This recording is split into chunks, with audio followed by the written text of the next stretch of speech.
do we choose not to believe? I'll give you an instance. I found it hard. Somebody had asked me, do you believe in UFOs? I found it hard to say that I do. I believe, we've been visited. Now, right away, already, people will be looking at you, looking at me, whatnot, where, how can you do that?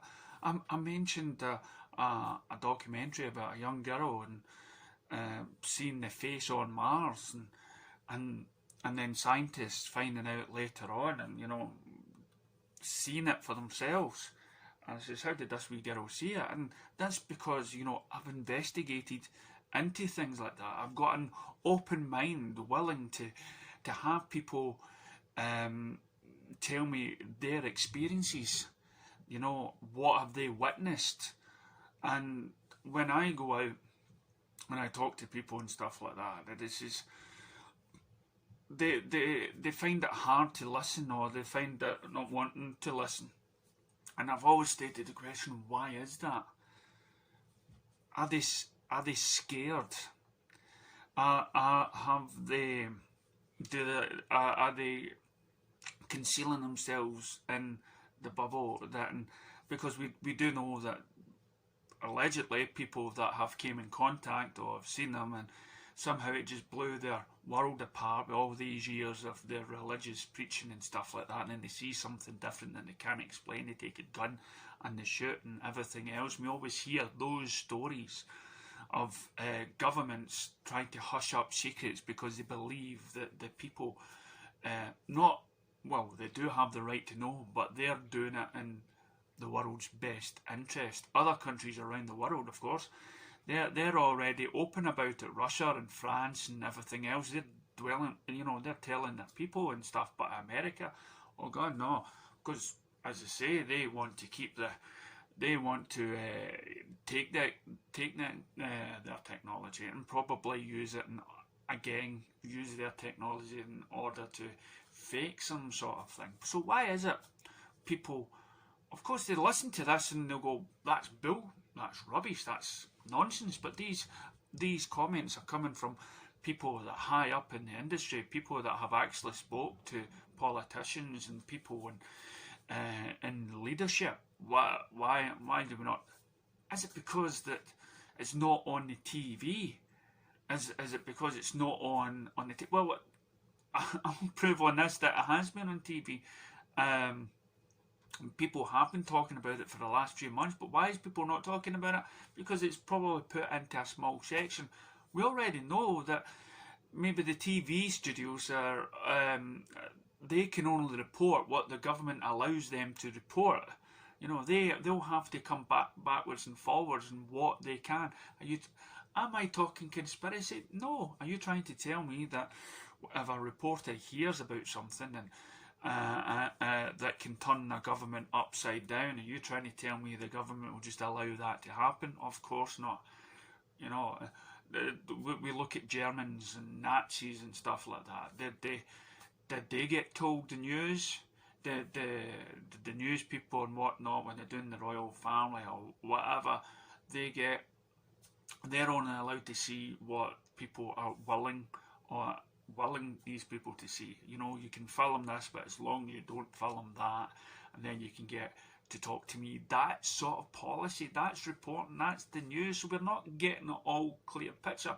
Then we get the YouTube. We get people that have their opinions that get then having their opinions, they get silenced, and they have to take their own sort of come off of YouTube and have a website for their own so they can speak. I mean, freedom of speech is, again, it's a fairy tale, to be honest. It is a fairy tale, and as I say, you have to go to the streets and talk about it. But again, I ask the question, is it so hard for people to listen to these? Of course, because they want to listen to the news. They believe the news. This is the thing, and that is maybe the downfall. If it's not on the news, if it's not on 24/7, they could be while they're in the bubble, it's like, how is it impacting my life? How is it in my life just now to even contemplate aliens coming down to visit us? You know, well, really it is, because we're getting bombarded by movies like Independence Day, The Thing, Aliens and stuff, and most of these films are talking about aliens as a threat. Very little do we see films like E.T. and Close Encounters of the Third Kind anymore. It's mainly bad aliens. There have been some good ones, but mainly the mainstream bad big. And so, if you wanted to scare a country, of course, you would bring something down, invent something, pass something off. But also, we have the sort of naysayers, the people that like to, you know, mix the real news, you know, the truthful news, and then at the same time throw in a lot of fake news, which then gets confused and it then becomes a conspiracy. So the government could be throwing out the truth, but mixed in with a lot of bull that will make you question it. Again, conspiracy. People don't like conspiracy. Oh, don't listen to conspiracy. It's rubbish. No, these are people with ideas. Ideas. Well, it doesn't harm you, but at least it prepares you with thoughts that this could happen. These could things happen. So what would be the point of talking about UFOs just now? Well, we're already looking at Antarctic and the evolution of man, where we came from. It once was believed to be Africa, now it's not. And maybe we were actually at one point in the past more advanced than we are today. That might explain the buildings, the castles, the structures that were made that we cannot do today, the big huge boulders that were moved, that even the strongest cranes today cannot move. How did the old ones move? It's taught. We can learn from the past, but we can also prepare for the future and make sure that we don't repeat the mistakes of the past today. If we prepare ourselves with the idea that we could be visited by aliens, that means if it ever does happen, then we're open to it, and we'll open it with handshakes, with love and compassion, instead of that's an alien, shoot it down, when all they're trying to do is share their knowledge and wisdom and whatnot. So we're looking at the galaxies with 1,000 billion suns and planets out there. More and more planets are getting discovered every day, and somebody says, well, why would they not travel here? Why would they not come here? Because it's too far away. Why would they come all the way over this way to see us? Well, see, we forget how young we are. We forget that we're not all that long from troglodyte cavemen sort of stuff. We're already talking about, we went to the moon first time. Right, we went to the moon. We're planning on trips to Mars and stuff like that. We've got space stations. Okay, we're a young, supposedly young species. Again, when we find out more about these bones that have been discovered, then we'll actually find out how young or how old we are. But really, technology-wise, right now, in our generation, we're just at the pinnacle. But there could be planets up there that have been around for twice as much, twice as long, that have surpassed going to their own moon, surpassed going to Mars, and have probably maybe have joined other planets and then shared their technology and shared their wisdom in order to reach out.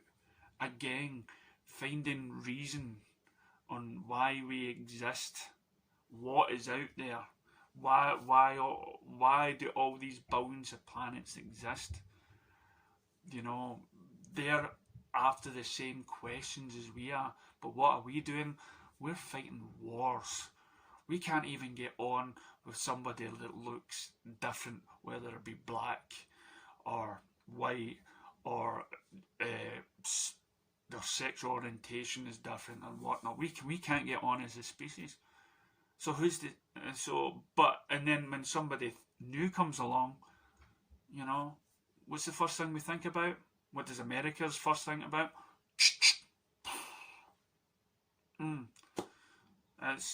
For me, it's beyond reason why nobody would start thinking outside the box. Start thinking that life could be better if we open our minds to these ideas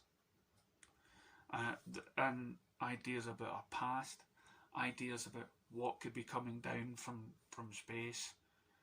Science has already destroyed religion. We're thinking outside the box. Let's carry on thinking. We could be more advanced, more evolved right now if we start opening our minds. And again, there's talks about, crash landing UFOs and people high up in offices. These are the people I listen to. These are the people this isn't just some sort of weird hillbilly jock that's coming. These are responsible government people. Also astronauts, pilots, people who fly jet planes have all reported what they've seen. People have a credit, and again, people will still knock it down. Why? Why do you not believe? To me, that's the most important question. Why have we closed our minds to the possibility that there is so much more to learn about life, and we must embrace everything? We must be open-minded to everything. That is why I believe. Because I've got to take a close look at humanity, the thousands and thousands of cases that are out there that have passed lie detector tests and what they've witnessed. Towns have seen it. Children, now adults, have seen it. But again, people don't want to look into it. They are all still fixed into the idea that, their own lifestyle, and it's not affecting their life. But the idea of this could enhance your life, because then it will make that all those problems you seem to be having is minuscule, is not important. That life carries on once we die. That life out there is yet to be explored. Nothing is explained. We might never get the answer, but by Joe, it's going to be fun looking for it. So join me in the fun. People who believe in UFOs crackpots after the recent revelation that there's actually a Pentagon task force looking into them. One astrophysicist who has worked for the Pentagon's UFO program since 2007 told the New York Times that he gave a classified briefing to a Defense Department agency about retrievals from, quote, off-world vehicles not made on this Earth. Are we on the brink of full disclosure about visitors from outer space? Joining me now is Christopher Mellon. He served as Deputy Assistant Secretary of Defense for Intelligence during the Bill Clinton and George W. Bush administrations. He also co-hosts Unidentified, Inside America's UFO Investigation on the History Channel. So, Chris, I sense that there has been a sea change recently in the way in which these reports are being carried and covered. What accounts for it? What has gone on recently? Yeah, thank you very much. You're absolutely right. And a good example of the sea change is the fact that none other than Scientific American itself has published an article saying the subject ought to be taken seriously and investigated by the scientific community. I think this change is primarily a result of the fact that the Defense Department and the Navy themselves have stood up and publicly acknowledged that this phenomenon is real, that this is happening, that our Navy pilots are encountering these vehicles, And so that imparts a credibility that simply did not exist prior to that time. I was quoting Eric Davis. I know you're familiar with his work when I read that New York Times paragraph a moment ago. Do you believe that there are objects in our possession, broadly defined our possession, that are from something other than this earth? What I will say about that is that I think that assertion should be taken seriously. I'm aware of, I know Eric very well. I understand his arguments. I was present at his briefings on the Hill, and he tried to provide some leads for them to follow to enable them potentially to confirm this. It is an issue that should be taken seriously. In fact, curiously, President Trump himself on Father's Day indicated on air while being filmed that he did have classified information about Roswell, New Mexico, which is, as most people know, is the legendary site of an alleged crash of a UFO. And when asked by his son about that, about declassifying it, he said, "I'll have to think about it." I don't know what there is about Roswell that could be classified or interesting other than that one particular issue. So there is a lot of new press and new information coming forward. And again, as I said, I think this is a topic that the oversight committees should take seriously and investigate. It's the only thing missing from this election. Who knows what the next 90 days brings?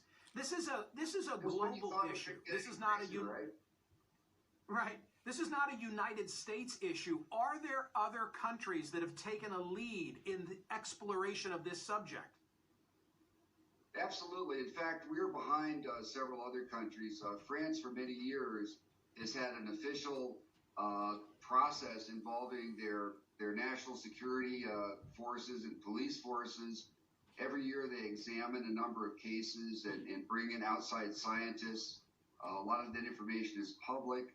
My colleague Lou Elizondo has made trips both to Italy and South America, and we present a lot of this information on our show, as well as a lot of information from current and former U.S. military personnel and their experiences.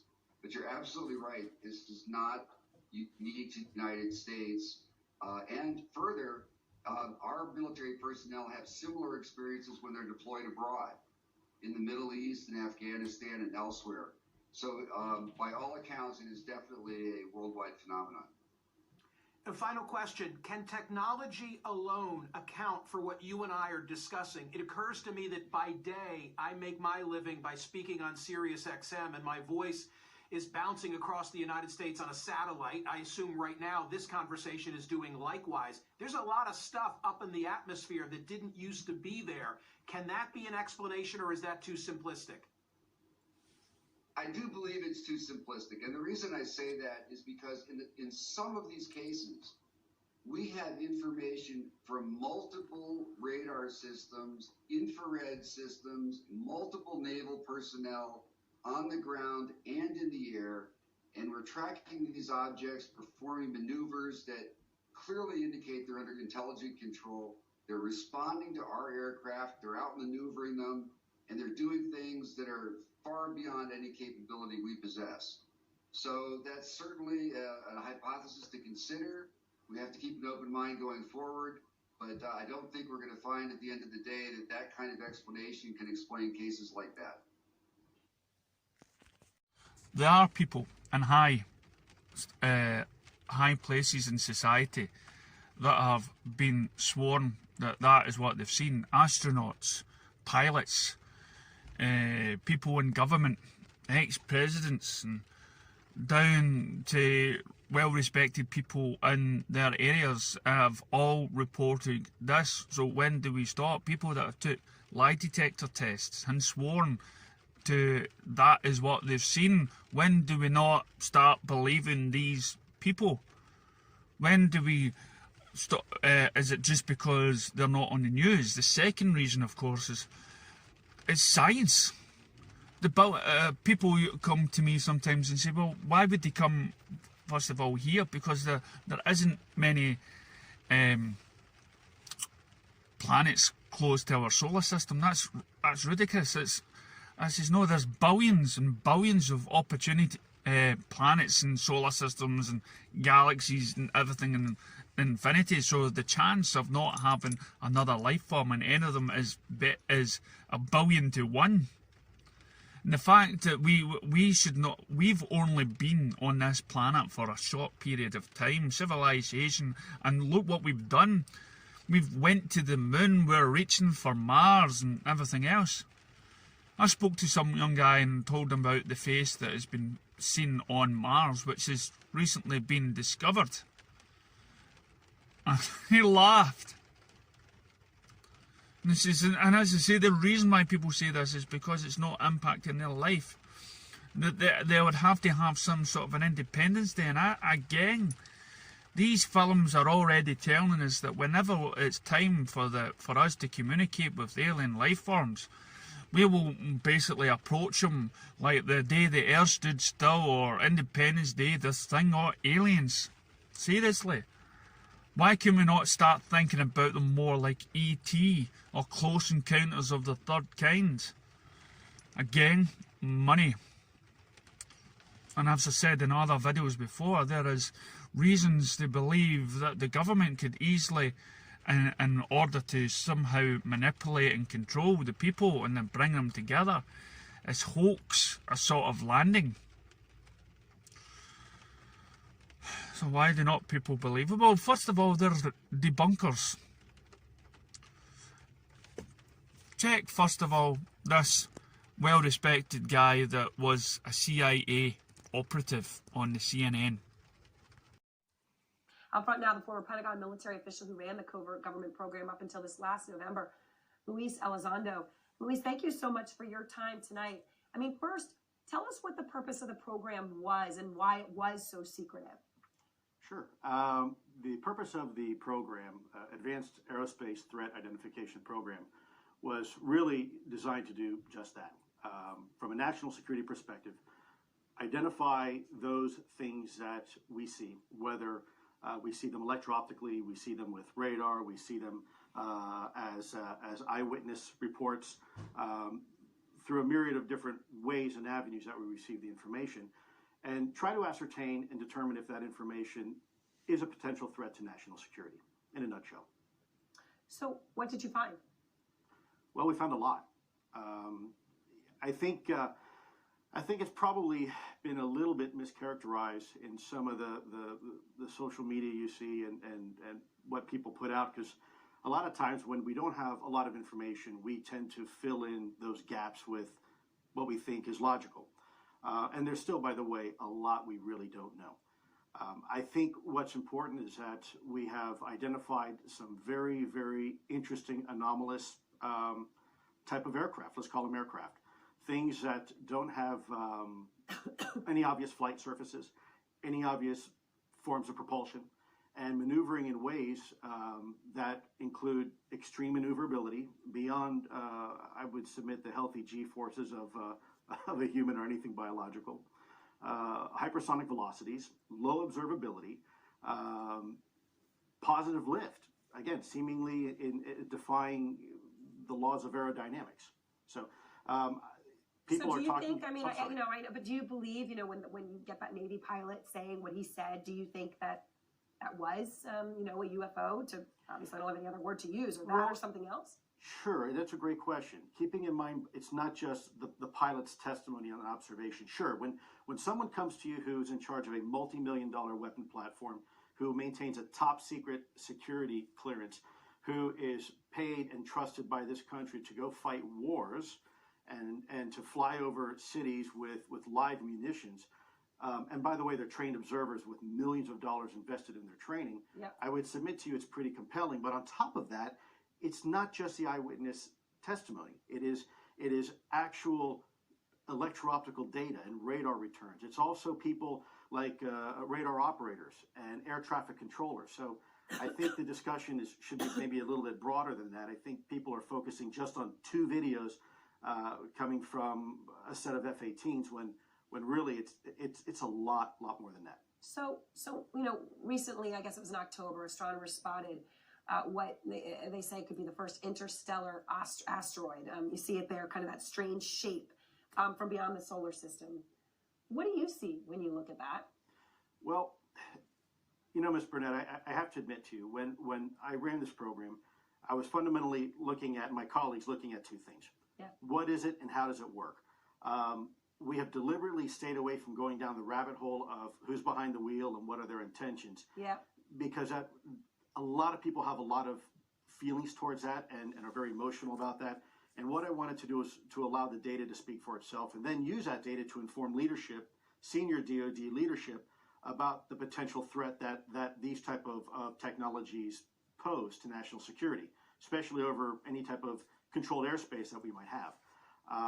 So I'm not trying to be evasive in any way or vague with your answer, but yeah. Well, I think there's a lot of possibilities. Look, and I know you think it's important. I know you think that the government didn't take the threat seriously enough. So let me just ask you point blank the question. Do you believe that life from somewhere else, while you ran this program, came here, visited, observed? I will tell you unequivocally that through the observation, scientific methodologies that were applied to look at this phenomena, that these aircraft, we'll call them aircraft, are displaying characteristics that are not currently within the U.S. inventory, nor in any foreign inventory that we are aware of. So I know you're being clear, but I mean, the answer is yes. I can't speak on behalf of the government. Obviously, I'm not in the U.S. government anymore. My personal belief is that there is very compelling evidence that we may not be alone, whatever that means. Now take this guy, who is a wee bit, as I say, this is what the genuine people will react, even though the footage shows that there's no afterburner, there's no technology in the world that we have right now that can make a UFO fly that way. Even though the Pentagon has said it's an unidentified flying object, even though I've said in this video already that, the media can be paid. The media can have people be put onto these shows and they debunk. People who once stood up for the belief of UFOs have suddenly changed their tone and said that we're all talking rubbish. Why is that? Have they been threatened? Have they been paid? That is what we're up to. So please, be proud in your own beliefs. Be open to other people's beliefs and start questioning and start asking the questions now. Do not suddenly laugh somebody's idea off. Get facts, which I've came across so many times. People, walking away from me when I give them my idea, but as I stand there and listen to theirs. We need to be more open to other people's beliefs and ideas. We need to take them in and investigate both sides equally.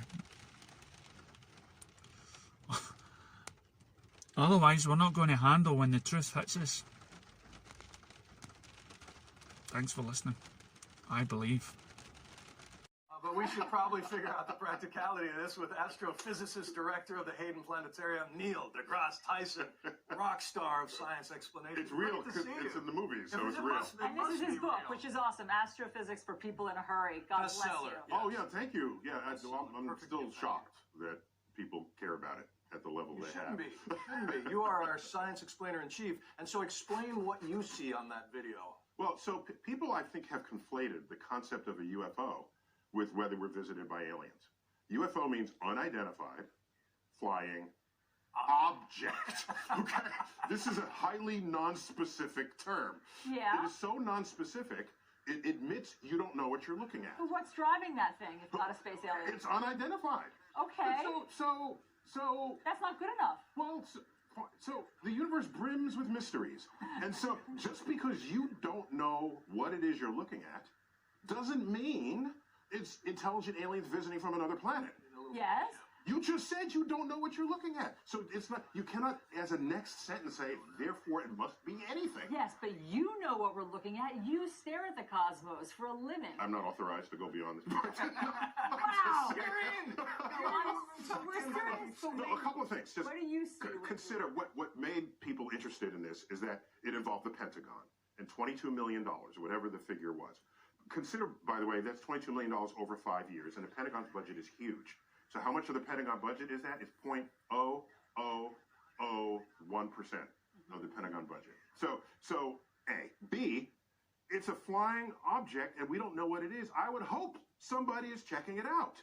I would hope there's a program of our Defense Department to make sure they do not pose a threat. And sure enough, that's what that program was. It just buzzed away. They didn't know what it was. Of course. We still don't know. It's a mystery. We still don't know. But hold on. And I'm cool with that. Okay, that's where we differ. You're cool with letting that.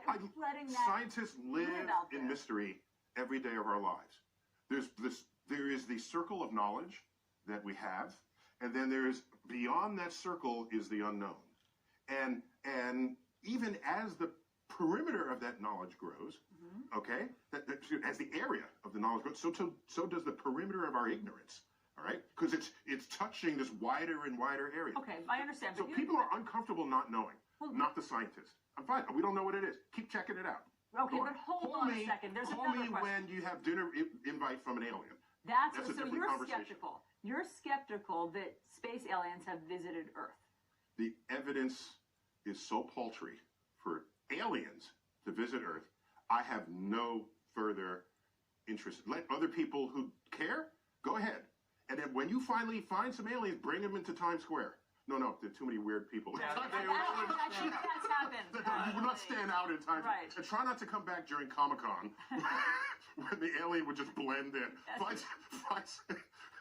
Find